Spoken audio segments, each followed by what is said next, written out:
Draymond Green, I gotta say, congratulations.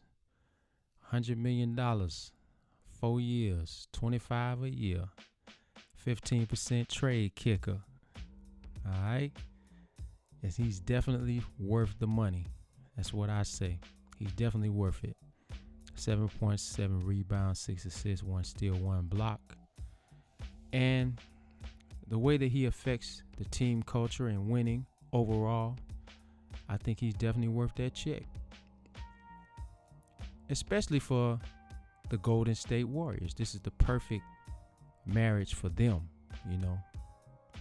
For this team, I think he's a really special part of this team. He's a core part of the franchise identity, in my opinion.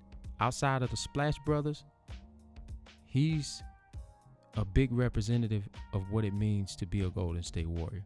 Outside of the Splash Brothers, he's an impeccable part of the dynasty and of their overall team identity.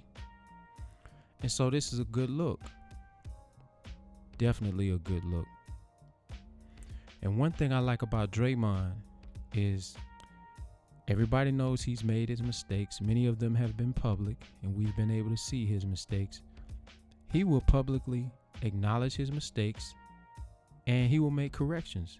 He will acknowledge the things that he's done wrong or the ways that he felt that he's fell short, and he'll publicly acknowledge that and make those corrections. And I think that shows a lot about his character.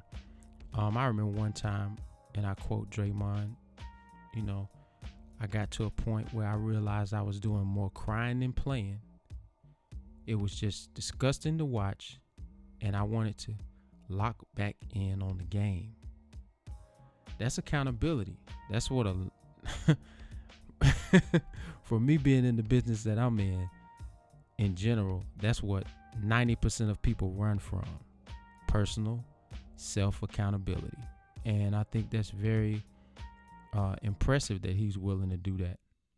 But one thing I don't like about what Draymond said is, you know, and this is a loose quote too, like he said, it's a partnership, it's a family, and doing the right thing for everyone involved is important. Now that's where I draw the line.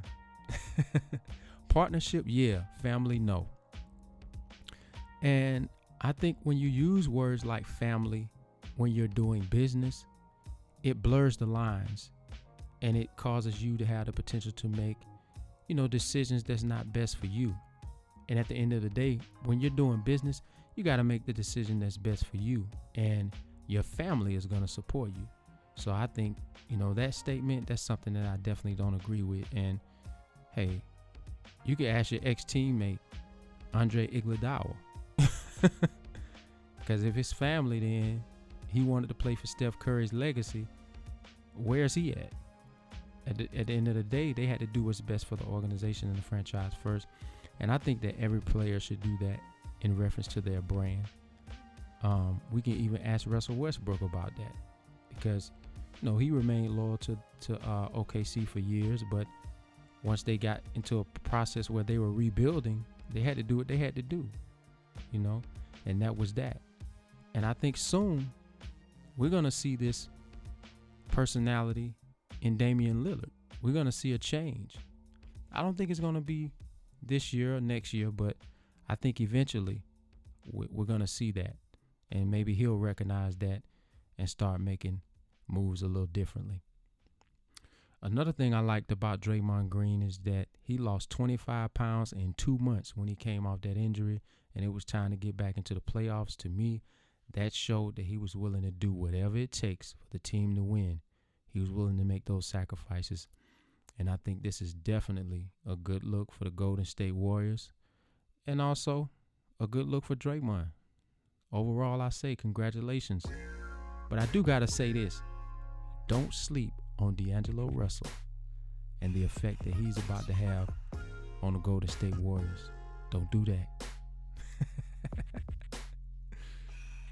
All right, I ain't going to talk your head off. I'm out.